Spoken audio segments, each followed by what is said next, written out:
হে বিদেশ থাকে। বিয়ের আগে থাইকে আমি এই বাড়িতে কাম করি। বিয়ের ১ বছর পর হে বিদেশ চইলা যায়। তখন থেইকা রাফিকে নিয়া আমি এই বাড়িতেই থাকি। উনি আসেন না? আসেন ৫ বছর পর পর। অর্ষা প্লেট রেখে রেনুর হাত থেকে পানির গ্লাসটি নিল। পানিটুকু পান করে বলল, আজ তাহলে আসি আপু। আচ্ছা আপা, এত মানুষ মরে, তুই মরতে পারোস না? তুই মরলেও তো আমি একটু শান্তি পাই। আল্লাহ কি তোরে কই মাসের জান দিছে? অ্যাক্সিডেন্ট হইল তবুও মরলি না কেন? সিমলা বেগমের তুচ্ছ-তাচ্ছিল্য করা আচরণ এবং তিরস্কার শুনে আহিল চুপ করে থাকে। মাঝে মাঝে ভীষণ ইচ্ছে করে প্রতিটা কথার জবাব দিতে, কিন্তু পারে না। এর সাথে খারাপ ব্যবহার করতে গেলেও নিজের মায়ের কথা মনে পড়ে। দমে যায় সে। এভাবেই সে কতবার প্রতিবাদ করতে গিয়েও ফিরে এসেছে, তার কোনো ইয়াত্তা নেই। সে ভাবত একদিন হয়তো সিমলা বেগম থেমে যাবে, কিন্তু না। আহিলের নীরবতায় তার তিরস্কারের পরিমাণ বাড়তে থাকে। খুব ইচ্ছে করে বাড়ি ছেড়ে দূরে কোথাও চলে যেতে, সেই উপায়টাও নেই। সে চলে গেলে তার বৃদ্ধ বাবাকে দেখবে কে? সিমলা বেগম কতটা ডেঞ্জারাস সেটা তার থেকে ভালো আর কেউ জানে না। এসব ভেবেই মনে মনে একটা ভারী শ্বাস নিল আহিল। শরীরে এখনো বেশ ভালো রকম ব্যথা আছে বলে বাড়ির বাইরে যায়নি। আশিক দিদার অনেকবার বাড়ির ঠিকানা চেয়েছিল, আহিল দেয়নি। এই বাড়ির ঠিকানা দিয়ে বা কি হবে? বন্ধুরা তো ন্যূনতম সম্মানও পাবে না এখানে। এছাড়াও সে চায় না তার বিরক্তময় জীবনটার কথা বাড়ির বাইরে কেউ জানুক। একটা শক্ত খোলসে সে যেমন নিজেকে আবদ্ধ করে রেখেছে, বাইরের মানুষগুলো সেই শক্ত আবরণটা শুধু দেখুক। ভেতরের ক্ষতে না হয় একটু একটু করে দগ্ধ হোক সে। রাত ১০টার দিকে শামীমের কল আসে। ফোন চার্জে দিয়ে শুয়েছিল অর্ষা। হয়তো এর মাঝে ঘুমিয়েও পড়েছে। অনেকক্ষণ যাবৎ রিং হওয়ার পর অর্ষা উঠছে না দেখে সকাল ফোন নিয়ে অর্ষাকে ডাকে, আপু তোর ফোন। কে ফোন করেছে? ঘুম ঘুম কণ্ঠে জিজ্ঞেস করলো অর্ষা। শামীম ভাইয়া।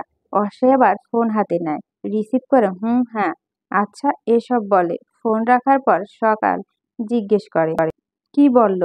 চাকরিটা হয়ে গেছে? কাল সকালে অফিসে যেতে বলল। তোর না বলে চাকরি হয়নি? আমি তো এটাই ভেবেছিলাম। তুই তো সবসময় শুধু বেশি বেশি ভাবিস। বাই দ্য ওয়ে, চাকরি হয়েছে শুনে খুশি না হয়ে মুখটা অমন করে রেখেছিস কেন? আরে আমি তো ভেবেছিলাম আমার চাকরিটা হয়নি, হওয়ার কথাও ছিল না অবশ্য। এজন্য রাফি মামার সাথে আজ ঝগড়া করেছি। সকাল অবাক হয়ে বলল, কি কেন? অর্ষা দীর্ঘশ্বাস নিয়ে কাহিনী খুলে বলল। সকাল কপাল চাপড়ে বলল, মেয়েরা ২ লাইন বেশি বুঝে জানতাম, কিন্তু তুই তো ৪ লাইন বেশি বুঝিস। যাই হোক, সরি বলে দিস। সরি বলবো কেন? সে আমার সাথে মিসবিহেভ করেছে, কিন্তু ঝগড়া শুরুটা তো তুই করেছিলি তাই না? তা ঠিক, কাজে সরিটাও তোর বলা উচিত। সরি বলবো বলছিস? হ্যাঁ। অবশ্য মৌন রইল, যার অর্থ সে সরি বলবে। আর তার মৌনতা তার কাল হয়ে দাঁড়ালো। পরের দিন অফিসে গিয়ে সে জবে জয়েন করবে। তবে একটা জিনিস তার মাথায় ঢুকছে না, সে চাকরিটা পেল কি করে? কোনো প্রশ্নের উত্তরই সে ঠিকমতো দিতে পারেনি, অথচ তবু তার চাকরিটা হয়ে গেছে। মিরাক্কল। তার কাজ সে বুঝে নেওয়ার পর অপেক্ষা করছিল আহনাবকে খুঁজে পাওয়ার। শামীম তখন আসে, জিজ্ঞেস করে, কোনো সমস্যা আছে? আপাতত নেই।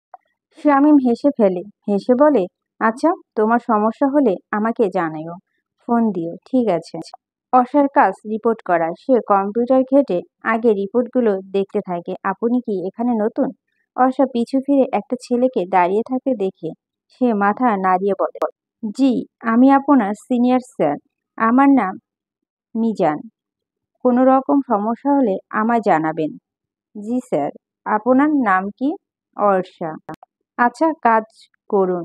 অর্ষা প্রত্যুত্তরে মাথা নাড়ালো। সে চেয়ার হেলান দিয়ে নিশ্চুপ হয়ে কিছুক্ষণ বসে থাকে। আজ কলেজে যাওয়ার কথা ছিল, যাওয়া হবে না। বন্ধুদের সাথে দেখাও হবে না। একটা টেক্সট করে গ্রুপে জানিয়ে দেওয়া উচিত। ব্যাগ থেকে ফোন বের করে গ্রুপে মেসেজ করে রাখে। হঠাৎ করে পানি পিপাসা পায়। তার কাছে কোনো পানির বোতল নেই। সে পাশের একজনকে জিজ্ঞেস করে পানি আনতে যায়। লাইন ক্রস করে যাওয়ার সময় একটা মেয়ে স্লিপ খেয়ে পড়ে যায়। পড়ে যাওয়ার মুহূর্তে অর্ষার কাছে থাকা সাপোর্ট হিসেবে মেয়েটাকে অর্ষাকে টেনে ধরে। এদিকে অপ্রস্তুত অর্ষা আচমকা এমন ঘটনার টাল সামলাতে না পেরে নিজেও পড়ে যায়। এমনভাবে পড়েছে যে হাঁটুতে বা ডান হাতে কনুইতে ভীষণ ব্যথা লেগেছে। আশেপাশে থাকা কয়েকজন অশ্ব এবং সেই মেয়েটাকে ধরে তোলে। কিছুটা দূরে মিজান দাঁড়িয়ে ছিল। সে তড়িঘড়ি করে এগিয়ে আসে, সেই মেয়েটাকে একটু বকাঝকা করে। ব্যথায় অর্ষা মুখটা ফ্যাকাশে হয়ে গেছে। মিজান জিজ্ঞেস করে, খুব বেশি ব্যথা পেয়েছো? অর্ষা হাসার চেষ্টা করে বলল, না তেমন না, ঠিক আছে। অর্ষা পানি না নিয়ে নিজে ডেস্কে চলে যায়। কিছুক্ষণ বাদে একজন এসে বলে যায় আহনাব তাকে ডেকে পাঠিয়েছে। সে কোনো রকম পা টেনে টেনে আহনাবের ক্যাবিনে যায়। দরজায় নক করে বলে, আসবো? আহনাব মুখ তুলে একবার তাকালো, কয়েক সেকেন্ড মৌন থেকে বলল, আসুন। অর্ষা ভিতরে গিয়ে সামনে গিয়ে দাঁড়ালো। আহনাব বলল, বসুন। অর্ষা বসলো। আহনাব হাতে ফাইলটা বন্ধ করে কিছু বলতে যাবে, সেই মুহূর্তে অর্ষা বলল, সরি। আহনাব ভুরু কিঞ্চিত কুঁচকে বলল, সরি? কিন্তু কেন? না জেনে কাল আপনাকে অনেক কথা শুনিয়েছি তাই। মৃদু হাসলো আহনাব। বলল, আমি কিন্তু আসলে আপনাকে চাকরিটা দিতাম না। শামীমের রেফারেন্সে আপনাকে নেওয়া। চোয়াল শক্ত হয়ে যায় অর্ষার। ঠান্ডা মেজাজ গরম হয়ে যায়। সে মনে মনে বিড়বিড় করে বলে, বেটা বদ। যাই হোক, চাকরি যখন হয়ে গেছে তখন কাজটা মন দিয়ে করবেন আশা করি। আমি আমার বেস্টটা দেওয়ার চেষ্টা করব। ইনশাল্লাহ। গুড। এখন আপনি আসতে পারেন। অর্ষা চলে যাওয়ার জন্য উদ্যত হয়। পেছন থেকে আহনাব জানতে চায়, আপনার হাতে পায়ে কি হয়েছে? অর্ষা পিছু ফিরে তাকিয়ে চিবিয়ে চিবিয়ে চিবিয়ে বলো, হাডুডু খেলতে গিয়ে পড়ে গেছি। বিস্ময় হতবাক আহনাবের মুখ। ক্ষেত দিকে আর না তাকিয়ে অর্ষা বের হয়, ওয়াশরুমে চলে যায়। কনু লাল হয়ে গেছে। সেই হাতে অল্প অল্প পানি দিয়ে কনুতে দেয়, জ্বালা পোড়াও করছে। ওয়াশরুম থেকে ফিরে গিয়ে দেখে ডেস্কের উপর মলম আর ব্যথার ওষুধ, সাথে একটা কাগজ যেখানে লেখা রয়েছে ফর ইউ। অর্ষা ওষুধগুলো সরিয়ে রেখে দিল। কে না কে দিয়েছে সেটা না জেনে সে কেন ওষুধ খেতে যাবে? সে ওষুধ খেলে বাড়িতে গিয়ে লাঞ্চ টাইমে। যাওয়ার পথে নিজের টাকায় ওষুধ কিনে নিয়ে গিয়েছিল। চাকরির কথা শুনে বাড়ির প্রত্যেকে ভীষণ আনন্দিত, শুধুমাত্র বন্ধুমহল ব্যতীত। আগের মতো আর আড্ডা দেওয়া হবে না, দেখা হবে না, কথা হবে না। এসব নিশ্চয় আনন্দ হওয়ার মতো কোনো ঘটনা নয়, তবে বাস্তবতাকে বা কি করে উপেক্ষা করা যায় সেই অবকাশ তো নেই। মুশকিল তো রাফিকে পড়ানো নিয়ে। এখন আর তার পক্ষে রাফিকে পড়ানো সম্ভব নয়। বিকেল 5টা অফিস থেকে ফিরে দোনামোনায় ভুগছিল। কথাটা কিভাবে জানাবে ওদের? ফোনে নাকি সরাসরি গিয়েই বলবে? অবশেষে ভাবলো, কষ্ট করে এতদূর যাওয়ার চেয়ে ফোনে বলা ঢের ভালো। সে সন্ধ্যা 6টা নাগাদ আহনাফের নাম্বারে কল করে। ওপাশ থেকে কল রিসিভ করে আহনাফ সালাম দিল, আমি অর্ষা। নাম্বার সেভ করা ছিল। অর্ষা নিস্তব্ধ হয়ে থাকে। হঠাৎ করে তার কথা বলা যেন বন্ধ হয়ে গেছে। হয়তো আহনাফের থমথমে গলার স্বর শুনে এমনটা হচ্ছে। অপর প্রান্ত থেকে আহনাফ নিজেই নীরবতা ভেঙে প্রশ্ন করল, আজকে রাফিকে পড়াতে আসেননি কেন? অর্ষা প্রথম দিকটায় কিছুটা হকচকিয়ে গেল, পরক্ষণে নিজেকে সামনে নিয়ে বলল, কারণটা কি আপনি জানেন না? না। জানান। অর্ষা মেজাজ গরম হয়ে যায়। সে তবুও ঠান্ডা থেকে বলে, আমি এখন চাকরি করি, পড়ানোর সময় নেই। আপনার অফিস ছুটি হয় 5টায়। আপনি সন্ধ্যায় পড়াতে পারবেন। আমি এত প্রেশার নিতে পারবো না। আপনি রাফির জন্য নতুন টিচার নিন। আপনি বলার পূর্বে আমি নতুন টিচার খুঁজেছি। তাহলে তো সমস্যা মিটেই গেল। কে বলল সমস্যা মিটেছে?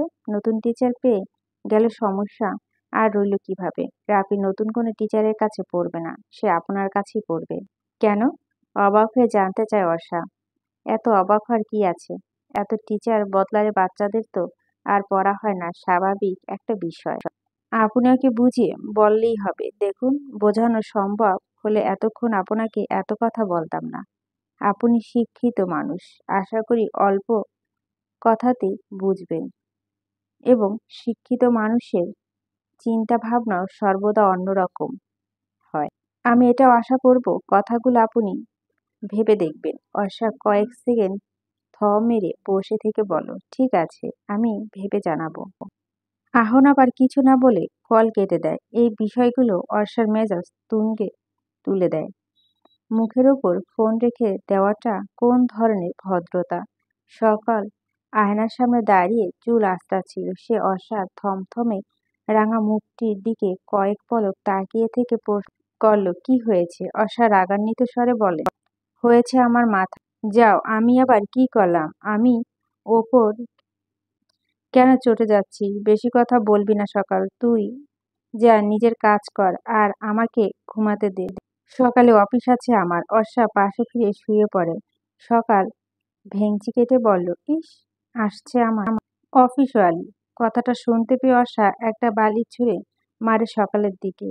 প্রভাতের নিজেকে কিছু আলাদাভাবে তৈরি করে অর্ষা। অফিসে তো আর যেন তেনভাবে যাওয়া সম্ভব না। গেটের কাছে যাওয়ার পর দেখা হয়ে যায় শামীমের সাথে। অর্ষা আগ বাড়িয়ে জিজ্ঞেস করে, ভালো আছেন ভাইয়া? স্বামীর পিছু ফিরে অর্ষাকে দেখে একগাল হেসে বলে, আরে অর্ষা যে, ভালো আছিস? তুমি কেমন আছো? আলহামদুলিল্লাহ, আমিও ভালো আছি। সাদা ড্রেস তোমার সুন্দর লাগছে। অর্ষা মৃদু হেসে বলল, থ্যাংক ইউ। স্বামী মুচকি হাসলো, বলল, আচ্ছা তুমি ভিতরে যাও, আমি একটু পরে আসছি। অর্ষা মাথা দুলে সায় দিল। পায়ে ব্যথা নিয়ে সিঁড়ি বেয়ে উপরে উঠতে কষ্ট হবে বিদায় সে লিফটে ওঠে। তার কিছুক্ষণ পরই আহনাফ লিফটে ওঠে। একটাবারও ফিরে তাকায়নি। এমন একটা ভাব করে যেন চিনিই না। আন্তরিকতার মনে হয় না এই লোকটার ভিতরে এতটুকু পরিমাণ রয়েছে। অর্ষা মাঝে মাঝে ভেবে পায় না লোকটা এরকম আত্মহংকারী কেন। রাগে গজগজ করতে করতে আহনাফের থেকে সামনে গিয়ে দাঁড়ায়। মনে মনে বলে, আমি আগে লিফটে উঠেছি, আমি আগে বের হব। তুই বেটা তোর ভাব নিয়ে থাক। লিফট কাঙ্ক্ষিত ফ্লোরে আসার পর অর্ষার আগে বের হয়। সে কয়েক কদম এগিয়ে যাওয়ার পর কারো কণ্ঠে নিজের নাম শুনে তৎক্ষণাৎ দাঁড়িয়ে পড়ে, পিছু ফিরে তাকায় এবং সঙ্গে সঙ্গে পিছন থাকা আহনাফের সাথে ধাক্কা খায়। এখানে ভুলটা অর্ষার ছিল বিদায় সে তড়িঘড়ি করে বলে, সরি সরি, আমি খেয়াল করিনি। আহনাফ মুখে তো কিছু বলল না, তবে মাথা নাড়িয়ে বোঝালো, ইটস ওকে। সে চলে যাওয়ার পর অর্ষা দাঁড়িয়ে থাকে। মিজান ডেকেছিল হাস্যোজ্জ্বল স্বরে। মিজান জিজ্ঞেস করে, আর ইউ ওকে? অর্ষা মাথা নাড়ায়। মিজান ফের জিজ্ঞেস করে, এখন শরীর কেমন আছে? আলহামদুলিল্লাহ ভালো। আপনি কেমন আছেন? আমিও আল্লাহর রহমতে ভালো আছি। আচ্ছা, যাও তাহলে নিজের ক্যাবিনে। জি আচ্ছা। অর্ষা সারাদিন কাটে অফিসের ব্যস্ততায়। নতুন নতুন নিজেকে একটু মানিয়ে নিতে কষ্ট হলেও আশেপাশের মানুষদের সহায়তায় কাজ কিছুটা হলেও তার কাছে সহজ বোধ হচ্ছে। এত কিছুর মাঝে সে ভাবছিল রাফিকে তার প্রাইভেট পড়ানো উচিত কিনা। কদাচিৎ ইচ্ছে শক্তি থাকলেও মন চাইছে না বাড়তি কোনো প্রেশার নিতে। সে ছুটির পর আনমনে তখনও ভাবছিল কি করবে, বাড়িতে ফিরে যাবে নাকি রাফিকে পড়াতে যাবে। অনেক ভেবেচিন্তে সিদ্ধান্ত নিল সে রাফিকে পড়াতে যাবে। এতে তো অল্প কিছু বাড়তি টাকাও পাচ্ছে সে। তবে মন্দ কি, সে বাসায় না গিয়ে আগে রাফিকে পড়াতে যায়। নতুবা একবার আলসেমি পেয়ে বসলে রাফিকে পড়ানো হবে না। রাফিকে পড়াতে পড়াতে আহনাফ বাড়িতে আসে। দরজায় দাঁড়িয়ে বলে, মিস অর্ষা। রাফি এবং অর্ষা দুজনেই দরজার দিকে দাঁড়ায়। দুজনেই একসাথে সামনে এগিয়ে আসে। অর্ষা বলে, জি। আপনি সাদা রং আর পরবেন না? অর্ষা হতবিহ্বলের ন্যায় প্রশ্ন করে, কেন? আপনি এমনিতেই শুভ্রতার প্রতীক। শুভ্র রঙে আরো শুভ্র লাগে। চোখ ধাঁধিয়ে যাওয়া সত্ত্বেও আমি চোখ ফেরাতে পারি না। কতটুকু মনে মনে বলল, সরাসরি বলতে পারল না আহনাফ। তার আত্মসম্মানবোধ কণ্ঠের মাঝে অদৃশ্য এক বাধা প্রদান করেছে যেন। উত্তরের প্রতীক্ষায় অর্ষা তখনও আহনাফের মুখের দিকে তাকিয়ে ছিল। কয়েক সেকেন্ড পলকহীন দৃষ্টিতে তাকিয়ে থেকে আহনাফের নিজের দৃষ্টিকে লাগাম টানল এবং কোনো প্রকার প্রত্যুত্তর ব্যতীত সেখান থেকে চলে যায়। হঠাৎ তার এমন প্রস্থানে হতচকিয়ে গেল অর্ষা। যার পর নাই অবাক হয়েছে সে। লোকটাকে তার ভীষণ অদ্ভুত মনে হয়। সাদা রং পরতে নিষেধাজ্ঞা কেন? কে সেই নিষেধ করা?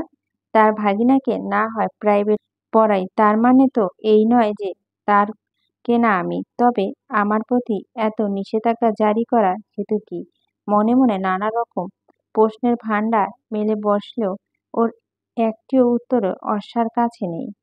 উপরন্তু তাকে চিন্তা ভাবনাগুলো স্থির রাখতে হলো। রাফি গম্ভীর মুখে তাকিয়ে রয়েছে। তার উপস্থিতি টের পাওয়ার সাথে সাথে নিজেকে স্বাভাবিক অবস্থায় ফিরিয়ে এনেছে অর্ষা। অর্ষা মৃদু স্বরে বলল, পড়তে চলো। রাফি কোনো নড়চড় হলো না। সে যেভাবে দাঁড়িয়ে ছিল এখনো সেভাবে দাঁড়িয়ে রয়েছে, চোখ মুখে গাম্ভীর্যর ছাপ। ছেলেটাকে মাঝে মাঝে তার আহনাপের কার্বন কপি মনে হয়, হবে না বা কেন? আহনাপের বাতাস লেগে তো ছেলেটার এই অবস্থা। হাবভাব, কথাবার্তা, চালচলন সবকিছুতেই আহনাপের প্রতিচ্ছবি দেখতে পায় অর্ষা। সে পুনরায় নিজের চিন্তা ভাবনাগুলোকে আটকে রেখে বলল, কি হলো, চলো। তুমি মামার দিকে ওভাবে রাগী দৃষ্টি কেন তাকিয়েছিলে? অর্ষা অপ্রস্তুত হয়ে পড়ে। কথা বলার সময় কিছুটা তুতলিয়ে বলে, কি? কখন? মামা বলে মিথ্যা বলার সময় মানুষের কথা আটকে যায়। তুমিও এখন মিথ্যা বলছো। আমি স্পষ্ট দেখছি তুমি মামার দিকে রাগী দৃষ্টিতে তাকিয়েছিলে। তোমার মামা তো কত কিছুই বলে বাবা, কিন্তু মোটেও আমি রাগী দৃষ্টিতে তাকিয়েছিলাম না। আমার তাকানোটাই বোধহয় ওরকম। রাফি কিছু বলে যাচ্ছিল। অর্ষা সঙ্গে সঙ্গে থামিয়ে তারা দেখিয়ে বলল, আর কোনো বাড়তি কথা নয় এখন। দ্রুত পড়তে চলো। তোমায় পড়িয়ে আমায় আজ তাড়াতাড়ি বাসায় ফিরতে হবে। রাফি অপেক্ষা না করে অর্ষা নিজের আগে টেবিলের কাছে চলে যায়। আর প্রায় সাথে সাথে রাফিও এলো। এখনো তার মুখে গম্ভীর। অর্ষার বিশেষ পাত্তা দিল না। বলা বাহুল্য সে এড়িয়ে যেতে চাইছে। এত গম্ভীর স্বভাব টভাব তার পছন্দ না। বাচ্চাদের হাসিতে দেখবে স্বাচ্ছন্দ্য বোধ করে সে। হাসতে না পারলেও অন্তত কাঁদ। কত বাচ্চারা কাঁদলেও কিউট লাগে, কিন্তু না, এই ছেলে মনে হয় কাঁদতেও পারে না। আজ তো একটা রোবট, ছোট্ট রোবট। বড় রোবট হচ্ছে তার মামা আহনাব। নিঝাব। রাফিকে পড়ানোর মাঝেও তার মনটা বারবার কেমন জানি খুঁতখুত করছে। বারবার আহনাপে নিষেধাজ্ঞা তার মনে প্রশ্ন তুলছে। সাদা পোশাকে কি সমস্যা? তাকে কি মানায়নি? সে কৌতূহল দমিয়ে রাখতে না পেরে রাফিকে জিজ্ঞেস করল, আচ্ছা রাফি, সাদা ড্রেসে আমাকে কেমন লাগছে? রাফি কবিতা লিখছিল। প্রশ্ন শুনে একবার অর্ষার দিকে তাকালো, ফের লেখা মনোযোগ দিয়ে বলল, জানি না। অর্ষা কৌতূহল ভর্তি মুখটা মুহূর্তে ফ্যাকাশে হয়ে গেল। বিড়বিড় করে সে বলল, বড় রোবটের বাচ্চা, ছোট রোবট। মাথা ব্যথা যন্ত্রণা, আজ কলেজে যায়নি সকাল। একপাশ ফিরে বিছানায় শুয়ে রয়েছে। খাওয়া দাওয়ার প্রতি এসেছে চরম অরুচি। জ্বর টর আসবে কিনা কে জানে। সে বিছানায় শুয়ে শুয়ে শুনতে পারছে বাড়ির মেন দরজার বাইরে থেকে কেউ ডাকাডাকি করছে। ঘোরের জন্য কণ্ঠ বুঝতে পারছে না, তবে এতটুকু ঠাউর করতে পারছে কণ্ঠটি কোনো ছেলের।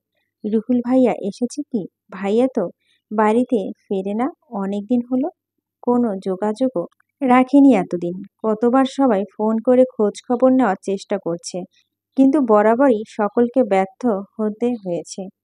সে যা হোক, এতক্ষণ ধরে বাইরে থেকে ডাকছে কেউ, দরজা কেন খুলে দিচ্ছে না? বিরক্ত সে আর শুয়ে থাকতে না পেরে টলমল অবস্থা হেল দুলিয়ে নিজে আসে দরজা খোলার জন্য।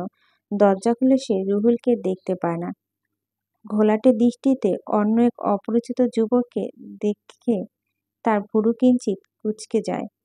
কুঁচকানো ভুরু আরো কিছুটা কুঁচকে সে জানতে চায়, কে আপনি? উত্তর আসে যুবকটি মসৃয়মান কণ্ঠ থেকে, আমি আহিল, অর্ষার বন্ধু। অর্ষা আছে? না, আপু তো অফিসে। কোনো দরকার? দরকার তো ছিল। তাহলে ফোন করেছিলাম, ফোন ধরছে না। তাহলে দুঃখিত। আর কোনোভাবেই হেল্প করতে পারবো না। এমন কটমটো কথা প্রতীক্ষিত আহিল জবাব দেওয়ার মতো কোনো কথা খুঁজে পেল না। সকালের চোখে মুখে বিরক্ত ভাঁজ দেখেও তার মনে অস্বস্তি বোধ হচ্ছিল।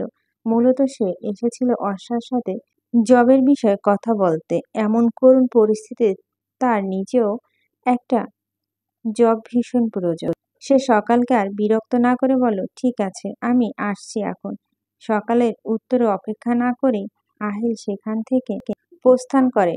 সকালও দরজা লাগিয়ে দিয়ে নিজের রুমে চলে যায়। সন্ধ্যার ডুবুডুবু অবস্থা চারদিক।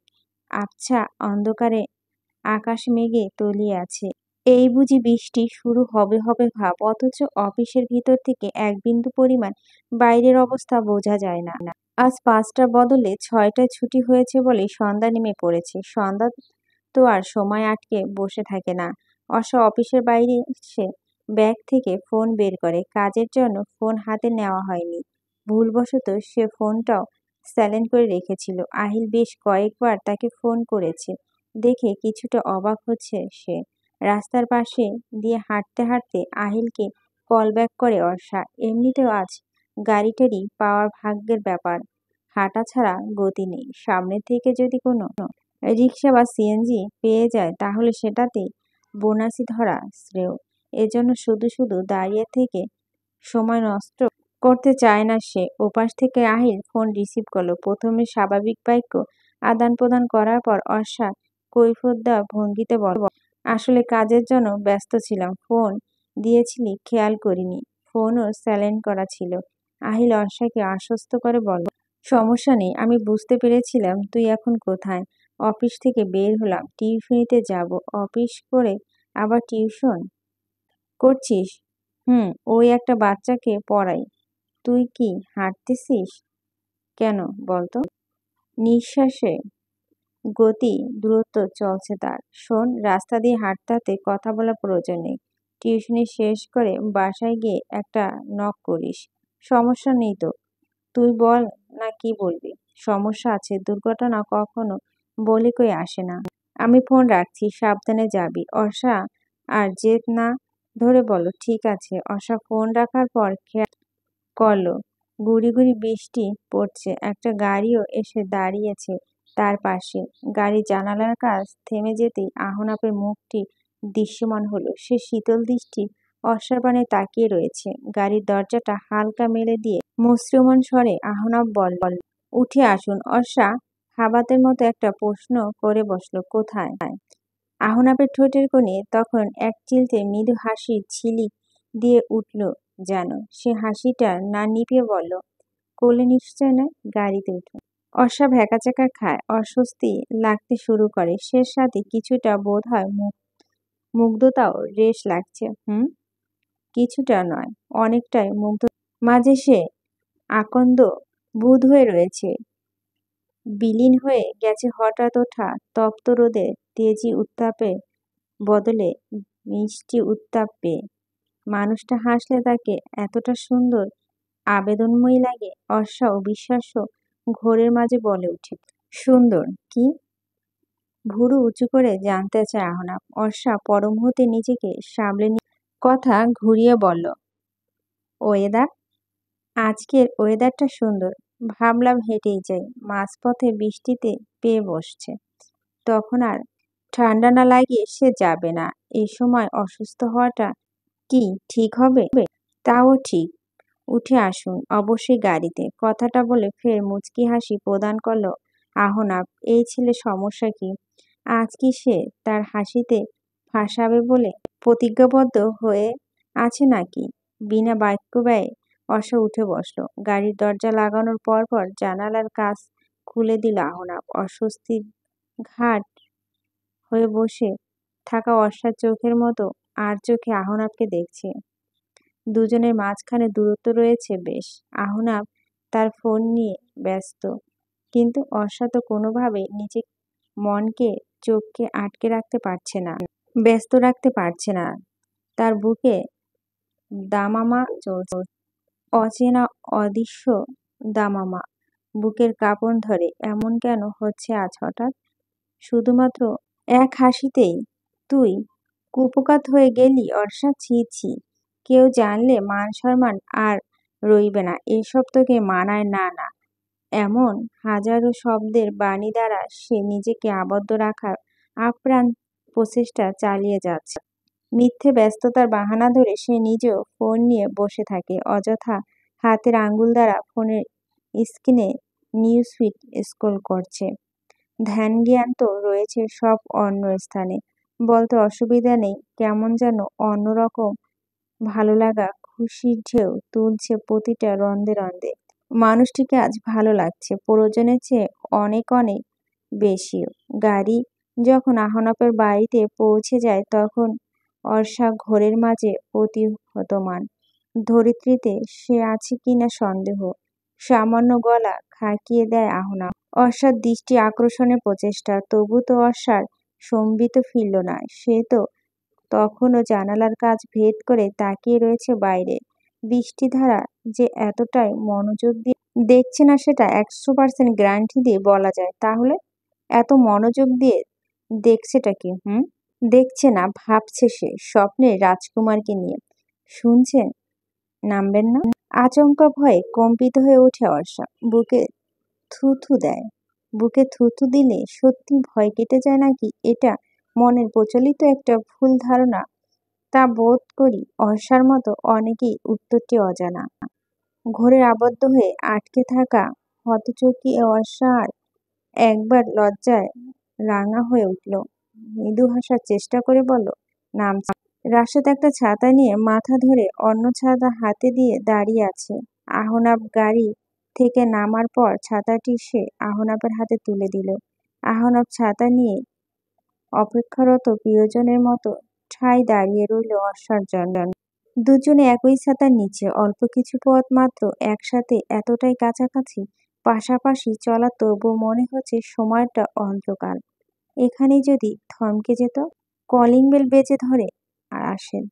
2-3 বার টিং টিং শব্দ তোলার পর রেনু দরজা খুলে দেয়। সে আহনাফের দিকে তাকিয়ে উচ্ছ্বাসিত কণ্ঠে বলে উঠল, ভাইজান, আপনি আইতে আইস দেরি হইল কেন? ভাবিজান কখন থাইকে আপনার জন্য অপেক্ষা কইরা আছে। রেনুর কথা শেষ হওয়ার সঙ্গে সঙ্গে বিদ্যুৎ চমকালো। অর্ষা মনে হলো এই বিদ্যুৎ স্পর্শ শব্দটি তার মর্মে মর্মে হচ্ছে। সূর্যের কিরণের মতো তার ঝলমলে প্রস্ফুটিত হাসিটু অর্ষার বৃষ্টিস্নাতের সাথে ধুয়ে মুছে রঙহীন পানির সঙ্গে একত্রিত হয়ে যাচ্ছে যেন। আহনাফ কিছুটা অবাক হয়ে বলল, শশী এসেছে? রেনু তার ঝলমলে মুখখানা দুলিয়ে উপর নিচ সম্মতিসূচক মাথা ঝাঁকালো। অর্ষা বুঝতে পারছে না অচেনা এক নারীর আগমনে তার বুকে শিল বেঁধারের মতো কষ্ট কেন হচ্ছে। মস্তিষ্কের মাঝে প্রশ্নের দানা বাঁধতে শুরু করেছে। কে এই শশী? রেনু কেন তাকে ভাবিজান বলে সম্বোধন করছে না? এই যন্ত্রণা সহনীয়শীল মাত্রা থাকছে না যে আর। অবাধ্য মনটা বারবার প্রশ্ন করে যাচ্ছে, কে এই শশী? অর্ষার ফোনটি বেজে ওঠে হঠাৎ। ফোন রিসিভ করার পর ওপাশ থেকে সকালের ব্যস্ত কণ্ঠ ভেসে উঠে, আপু, তুই কোথায় এখন? জলদি বাসায় আয়। হতবিহ্বল অর্ষা চমকে যায়। ব্যতিব্যস্ত হয়ে জানতে চায়, কি হয়েছে? ভাইয়া বাসায় কি যে শুরু করেছে? তুই এখনই আয়। আচ্ছা, আমি আসছি। অর্ষা ব্যস্ততার দৃষ্টি এড়ায় না আহনাফ, রেনু এবং রাশেদের। তারা প্রত্যেকে অর্ষার মুখপানে তাকিয়ে রয়েছে। ফোন রেখে অর্ষা আহনাফের দিকে তাকিয়ে বলল, আমায় এখনই বাসায় যেতে হবে। কোনো সমস্যা? জিজ্ঞেস করল আহনাফ। অর্ষা আতঙ্কিত মুখে বলল, হ্যাঁ। আহনাফ দ্বিতীয় আর কোনো প্রশ্ন না করে রাশেদকে বলল, ওনাকে পৌঁছে দিয়ে আসো। রাশেদ সম্মতিপূর্বক মাথা নাড়ালো। মুহূর্তে যেন পরিস্থিতিটা বদলে গেল। এতক্ষণ অর্ষা মনে যে উথাল পাতাল ঢেউ বয়ে যাচ্ছিল, এখন তা ছাপিয়ে গেছে পারিবারিক সমস্যা। মাথার ভিতর এক গাদা দুশ্চিন্তা নিয়ে সে অপেক্ষা করছে কতক্ষণ বাড়িতে পৌঁছাবে। অর্ষা যখন বাড়িতে পৌঁছায়, রুহুল তখন বাড়িতে নেই। বাড়ি বেহাল অবস্থা, জিনিসপত্র ভেঙে চুরে এদিক সেদিক ছড়িয়ে ছিটে রয়েছে। ঘরের দরজা দাঁড়িয়ে ফুপিয়ে ফুপিয়ে কাঁদছে সকাল। দাওয়ায় বসে শাড়ির আঁচলে মুখ গুজে অশ্রু বিসর্জন দিচ্ছেন মা। বাবা খাটের ওপর নির্জীব পাথরের ন্যায় বসে আছেন। প্রথম দিকটা অর্ষার কথা বলার মতন কোনো ভাষা খুঁজে পেল না। সে নিঃশব্দে ভেজা পায়ে আগে এগিয়ে গেল সকালের কাছে। সকালের ফর্সা গালে 5 আঙ্গুলের ছাপ। বোনের চোখে চোখ পড়তেই সকাল এবার বাচ্চাদের মতো হাউমাউ করে কেঁদে ওঠে। অর্ষা বুঝতে বাকি নেই রুহুল তার রাগের অংশ সকালের উপরে প্রয়োগ করেছে। সকালের চেয়ে বেশি ব্যথা যেন এখন অর্ষাই পাচ্ছে। বুকটা কষ্টে ছিঁড়ে যাচ্ছে তার। সকাল ভরসার স্থান পেয়ে অর্ষাকে জড়িয়ে ধরল। টলমল অশ্রু সজল নয়ন অর্ষা যে নিজেকে সামলানোর চেষ্টা করছে। হাত বুলিয়ে দিচ্ছে সকালের পিঠে। সকাল কিছুটা ধাতস্থ করে ফুপিয়ে ফুপিয়ে বলে, ভাইয়া একেবারে চলে গেছে আপু, আর আসবে না। অর্ষা কঠিন স্বরে বলল, না আসুক, ওর এই বাড়িতে না আসাই উত্তম। সেই রাতে ঘুম হলো না কারোই। জীবনে যত ধরনের সমস্যা হয়েছে তার মধ্যে বোধহয় পারিবারিক সমস্যা অন্যতম। যার জীবনে ফ্যামিলি প্রবলেম থাকে তার আলাদা করে কোনো শত্রুর প্রয়োজন হয় না। জীবনটাকে একটু একটু করে শেষ করতে ডিপ্রেশন ফেলে এই সমস্যা যথেষ্ট। সকালবেলা অবশ্য অফিসে গেল না খেয়ে। বাবা মায়ের মুখ দিকে তাকানোর উপায় নেই। কেঁদে কেঁদে মায়ের চোখ ফুলে লাল হয়ে আছে। মাকে বোঝাবে নাকি সান্ত্বনা দেবে সেটা তার জানা নেই। সে নীরব ভূমিকা পালন করছে, অথচ ভিতর ভিতর প্রকাশ পাচ্ছে তার অসহায়ত্ব। কার কাছে সে নিজেকে ভেঙে চুরে বলবে, এমন কেউ নেই তার। অফিসে সে অন্যমনস্ক হয়ে বসে থাকে, কম্পিউটারে টাইপ করছে রোবটের মতো। মন তার কাছে নেই, শুধু দৃষ্টি আর হাতটাই চলছে। যাওয়ার পথে তার এই অন্যমনস্কতা লক্ষ্য করে আহনাফ। অর্ষার ভ্রুক্ষেপ না অন্যদিকে। সে ভাবে তার অতীতের কথা। সেই অতীত সুখকর নাকি বেদনাদায়ক সেটা সে এত বছর ঠাউরও করতে পারেনি। রুহুল এবং অর্ষা ওমর বাস্তবিক অর্থে অনাথ। ওরা ওমর রহমানের পালক সন্তান। ওমর রহমানের প্রথম স্ত্রী গত হয়েছে রুহুল এবং অর্ষাকে দত্তক নেওয়ার 1 বছর বাদে। অর্ষা আর রুহুল থাকতো এতিমখানায়। বয়সের ব্যবধানে দুজনে 3 বছর। বাবা মা নেই, তাই চাচারা এতিমখানায় দিয়ে গেছেন। এতিমখানায় রাখা পর্যন্তই তাদের দায়িত্ব শেষ। এরপর আর কোনো খোঁজ খবর রাখেনি। ওমর রহমান নিঃসন্তান ছিলেন। ওর ওঝা কবিরাজ ডাক্তার কত কিছু না দেখিয়েছিলেন, কিন্তু কোনো লাভ হয়নি। তার স্ত্রী মা হতে পারেনি। তাই তারা একসময় সিদ্ধান্ত নিলেন বাচ্চা দত্তক নেবে। একদিন এতিমখানায় গেলেন বাচ্চা দত্তক নিতে। তারা সেখানে গিয়ে দেখতে পায় 2 বছরের একটা ফুটফুটে সুন্দর মেয়ে এতিমখানার বারান্দায় বসে খেলছে, হাতে একটা লাল রঙের পুতুল। মেয়েটার গায়ে লাল ফ্রক। অমর রহমান স্ত্রী অফলা বেগমের দেখি ভালো লেগে যায়। তিনি কোলে তুলে নেন বাচ্চাটিকে। যখন ওকে দত্তক নিতে যায় তখন রুহুল ছুটে আসে। সে কিছুতেই তার বোনকে নিয়ে যেতে দেবে না। অফলার কোল থেকে কেড়ে নিয়েছে, ছাড়ছে না। বাধ্য হয়ে ওরা রুহুলকেও দত্তক নিয়ে নেয়। রুহুলকে নিয়ে তাদের সংসার নতুন করে শুরু হয়। এতদিন বাদে সাদা কালো জীবনে যেন রঙে দেখা পেয়েছে তারা। মানুষের মুখে অল্প শুনতেন, অন্যের বাচ্চা পারলেই ওই বাচ্চার উসিলায় নাকি আল্লাহ তাকেও বাচ্চা দেয়। সত্যি সত্যি 1 বছর বাদে সে কনসিভ করে। কিন্তু ভাগ্যের নির্মম পরিহাসে বাচ্চা হওয়ার সময় বাচ্চা সহ সে মারা যান। ভেঙে পড়েন ওমর রহমান।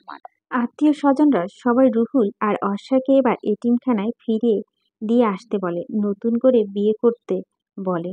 তিনি বিয়ে করতে রাজি না হলেও ওদেরকে ফিরিয়ে দিতে রাজি হয়েছিলেন, কারণ ছোট্ট অর্ষাকে দেখাশোনা করতে পারছিলেন না চাকরির জন্য। তবে এই 1 বছরে তিনি ছেলে মেয়ে দুটোকে মায়ে পড়ে গেছেন। আদো আদো বলিতে মেয়েটা যখন বাবা বাবা বলে ডাকে তার বুকে শান্তিতে জুড়িয়ে যায়। এক রাতে তার ভীষণ জ্বর হয়। সারা রাত জেগে মাথায় জলপট্টি দিয়েছে রুহুল। ওমর রহমান সিদ্ধান্ত বদলালেন, যত কষ্টই হোক ওদেরকে কাজ ছাড়া করবেন না। তবে মা ছাড়া অর্ষাকে রাখতে তার বেশ কষ্ট হতো, তাই বাধ্য হয়ে তিনি দ্বিতীয় বিয়ে করেন। যেই বছর বিয়ে করলেন সেই বছরই তার স্ত্রী কনসিভ করেন। ওমর রহমান ভয় পেলেন পাছে স্ত্রী ছেলে দুজনকে দেখতে না পারে। তবে এমনটা হলো না। সকাল জন্মের পরেই সবকিছু আগের মতোই চলতে লাগলো। কেউ বলতেই পারে না রুহুল অর্ষা দত্তকানা। তবে সময়ের পরিক্রমায় ভুল বন্ধুদের সংস্পর্শে এসে রুহুল উচ্ছন্ন চলে যায়। ক্লাস 8 অবধি পড়ে, আর পড়াশোনাও করেনি। আর সে বেপরোয়া ভবঘুরে বখাটপনা করে বেড়ায়। নেশা রয়েছে তার নিত্যসঙ্গী, পরিবার কিংবা বোন কারো প্রতি নেই কোনো টান। সৎসঙ্গ মানুষকে যতটা ভালো পথে আনতে পারে, অসৎসঙ্গ তার চেয়ে অধিক অন্ধকার গহ্বরে নিয়ে যেতে পারে, যা ব্যক্তির ধারণার বাইরে। বড় হওয়ার সাথে সাথে মানুষের মুখে মুখে ওরা শুনেছে অমর রহমান আর সেলিনা বেগমের আপন সন্তান নয় ওরা। প্রথমে কষ্ট পেল, পরে নিজেদেরকে মানিয়ে নিয়েছে অর্ষা এবং রুহুল। এসব আর আমলে নেয়নি। কত সুন্দর ছিল তাদের ছোট্ট সংসার। দমকা হাওয়ায় সব কেমন নড়েচড়ে হয়ে গেল। অর্ষা নিজেকে আর সামলাতে না পেরে করিডোরে গিয়ে দাঁড়ালো। এখানে এখন লোকজন নেই, সবাই সবার কাজ নিয়ে ব্যস্ত আছে। তার কান্না দেখে ফেলার মতো কেউ নেই এখানে। এত স্ট্রং মেয়েটাকে কাঁদতে পারে? অর্ষা চমকে পিছনে তাকায়। তার থেকে কিছুটা দূরে পকেটে হাত ঢুকে দাঁড়িয়ে আছে আহনা। তার চোখে মুখে বিস্ময়। দ্রুত মুখ ঘুরিয়ে চোখের পানি মুছে নেয় অর্ষা। আহনাব এগিয়ে আসে কথা বলতে বলতে। দুঃখিত এখানে আসার জন্য। আমার ক্যাবিন থেকে দেখলাম আপনি কাঁদছেন। গতকাল রাতে বললেন বাড়িতে নাকি সমস্যা হয়েছে, তাই কৌতূহল আটকে রাখতে পারলাম না। কি হয়েছে আমাকে বলুন। অর্ষা থতমত কণ্ঠে বলল, কিছু হয়নি। কথা বলতে গিয়ে যেন তার কান্না আরো বেশি উপচে পড়ছে। প্রাণপণে চেষ্টা করে চোখের পানি আটকে রাখতে পারছে না। আহনাব বলল, আমাকে একবার বলুন কি হয়েছে। আমি কোনোভাবেই আপনাকে সাহায্য করতে পারি না। অর্ষা নিরুত্তর। আহনাব নিজেও কিছুক্ষণ নিশ্চুপ থাকে, পরক্ষণে আরেকটু এগিয়ে যায়। মিলনমান কণ্ঠে বল, পারিবারিক সমস্যা নাকি ব্যক্তিগত সমস্যা আমি জানি না। যদি আমায় বলা না যায় তাহলে বলতে হবে না। শুধু আমি নিজের থেকে এতটুকুই বলবো, ভেঙে পড়বেন না। আপনার নিরুত্তেজ রূপটা নয়, বরং তেজি রূপটাই আপনার ব্যক্তিত্বকে বহন করে। অর্ষা মুখ ফিরিয়ে তখন ফুপিয়ে ফুপিয়ে কাঁদছে। আহনাপের উপস্থিত তার বাক্যলাপ কান্নার পরিমাণ বাড়িয়ে দিয়েছে। আহনাপ এবার মুখোমুখি দাঁড়ালো অর্ষার। দৃষ্টি নত করে অর্ষা দাঁড়িয়ে রয়েছে। আহনাব বলল, জানেন আমাদের প্রতিটা মানুষের মাঝে কোনো না কোনো দুঃখ থাকে, কষ্ট থাকে। আমরা সবটা সবাইকে জানাই না। কখনো কিছুটা জানাই, আবার কখনো ওই অল্প কিছু জানাই না। কিছু কষ্ট শুধু আমার নিজের মধ্যেই রাখতে পছন্দ করি। কিছু কষ্ট আবার আমরা অতি যত্নে মনের মাঝে পুষি। ভেতরে ভেঙে চুরে গুঁড়িয়ে যায়। কিন্তু বাইরের প্রতিটা মানুষকে দেখা আমার এত সহজেই ভাঙি না। দুঃখে কষ্টে এত সহজেই আমাকে কাবু করতে পারে না। এতটুকু বলে থামল আহনা। কয়েক সেকেন্ড মৌনতা পালন করে সে অবিশ্বাস্যভাবে অর্ষার মাথায় আলতো করে হাত রেখে বলে, আপনি হচ্ছেন সেই ধরনের মেয়ে যাকে বাইরে থেকে কখনো ভাঙা সম্ভব নয়। আপনি এভাবে কাঁদবেন না বাচ্চা প্লিজ। অর্ষা আরঙ্গিক দৃষ্টি মেলে আহনাপের মুখের দিকে তাকায়। কি মায়া সেই মুখে!